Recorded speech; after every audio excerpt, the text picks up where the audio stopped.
Sukacita saya ingin mengumumkan bahawa Kerajaan Malaysia yang diwakili oleh Kementerian Pengangkutan dan Jabatan Ketua Pengarah Tanah dan Galian Persekutuan akan menandatangani beberapa perjanjian penting pada hari ini demi kelangsungan infrastruktur lapangan terbang di negara kita seperti berikut.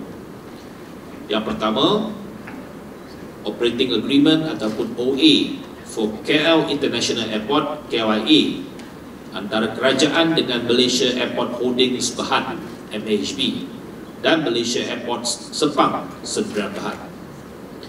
Yang kedua, OA for Designated Airports antara kerajaan dengan MAHB dan Malaysia Airports Sdn Bhd. Yang ketiga, LA for KLIA, dan keempat, LA for Designated Airport Lands untuk lapangan terbang yang lain.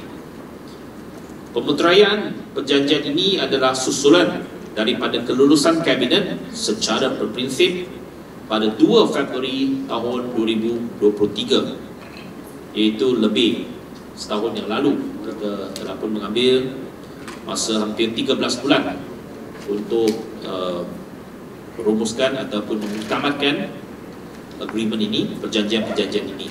Melalui perjanjian OA dan LA yang baru ini, kerajaan terus memberikan hak kepada MAHB untuk mengoperasi, mengurus, menyelenggara dan membangunkan 39 buah lapangan terbang dan padang ataupun stoports untuk tempoh sehingga tahun 2069.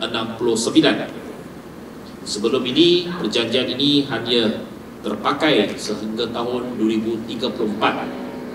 Ini bermaksud dengan pemeteraian perjanjian ini, tempoh kontrak ataupun tempoh perjanjian ini dilanjutkan 35 tahun lagi sampai tahun 2069. Jadi ini sudah tentu memberikan nilai tambah kepada MAHB, terutamanya nilai saham MAHB. Syarat-syarat material baru di bawah OA dan LA yang baru ini akan membolehkan kerajaan dan MAHB melaksanakan pelan pembangunan komersial yang lebih berdaya saing. Ia berpotensi meningkatkan pendapatan kerajaan melalui perkongsian hasil ke atas tanah milik kerajaan yang dibangunkan oleh MAHB. Dengan pelaksanaan konsep subsidi bersilang ataupun cross subsidi, semua aspek-aspek pengurusan dan penyelenggaraan 17 buah stoport yang merupakan tanggungjawab sosial kerajaan pada masa ini akan terus dipertanggungjawabkan kepada MAHB sehingga tahun 2069.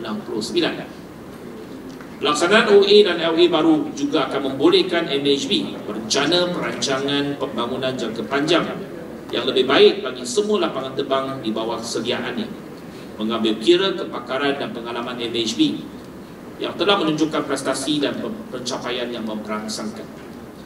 Ia juga akan membolehkan pihak MAHB membantu meringankan beban kerajaan dengan mengambil alih kos pembangunan yang melibatkan lapangan terbang yang kompetitif dan berdaya saing pada masa akan datang. Dalam hubungan ini, MAHB boleh menjalinkan kerjasama dengan mana-mana pihak yang berminat untuk melabur dalam pembangunan lapangan terbang pada masa hadapan. Perkara ini sangat penting kerana apa yang termeterai pada hari ini memberikan ruang yang lebih luas kepada MAHB untuk membuat pelaburan dalam pembangunan lapangan-lapangan terbang ataupun projek-projek mengenai taraf lapangan-lapangan terbang kita, sama ada melalui MAHB sendiri dengan investment recovery model ataupun kerjasama strategik dengan mana-mana pihak swasta lain yang dipersetujui oleh MAHB sendiri. Kerana objektif kita ialah ingin melihat pembangunan prasarana lapangan terbang di seluruh negara ini dapat dipercepatkan, dapat dipertingkatkan dengan lebih hebat lagi tanpa menunggu peruntukan daripada belanjawan pembangunan tahunan daripada kerajaan.